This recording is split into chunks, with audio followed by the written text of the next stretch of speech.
জয়পুরহাটে ফেলে দেওয়া ডিমের খোসা থেকে পাউডার তৈরি করে সারা ফেলেছেন বেলতলী গ্রামের বেলাল মোল্লা। ক্যালসিয়াম হিসাবে মাছ, মুরগি, গরুর খাবারে ব্যবহার হচ্ছে এই পাউডার।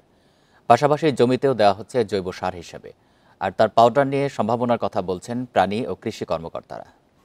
বান্ডেল থাকলে প্রতি সেনমানিতে টাকা বাঁচবে। বিকাশ সেনমানি বান্ডেল কিনে জিতুন প্রতি লেনদেনে। পোল্ট্রি ফার্মে বর্জ্য পরিষ্কারের কাজ করতেন জয়পুরহাটের বেলাল মোল্লা।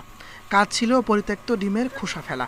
সেই খোসায় একদিন জীবনের মোড় ঘুরিয়ে দেয় বেলালের।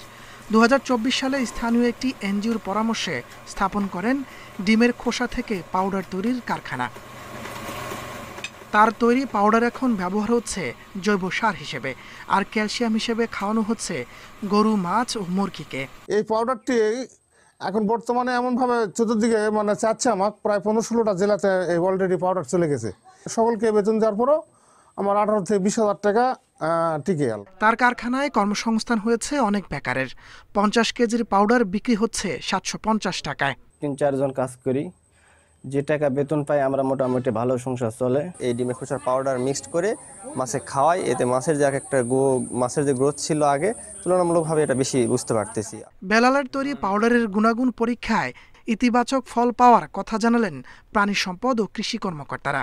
Calcium, phosphorus, magnesium, zinc, iron, selenium এরকম বেশ গুরুত্বপূর্ণ অনেকগুলো উপাদান থাকে এবং এগুলো আমাদের প্রাণীর যেমন পোলট্রি এবং ডেইরির ক্ষেত্রে গুরুত্বপূর্ণ ভূমিকা রয়েছে। তাকে আমরা উৎসাহ দিচ্ছি যে হ্যাঁ, এটা যেহেতু এটা অর্গানিক জৈব একটা পদার্থ, যেটা আমরা সহজেই আমাদের হাতের কাছে পাচ্ছি, এটার পাউডার করে কৃষি জমিতে ব্যবহার করলে কৃষকরা তাদের হাতের নাগালে পাবে।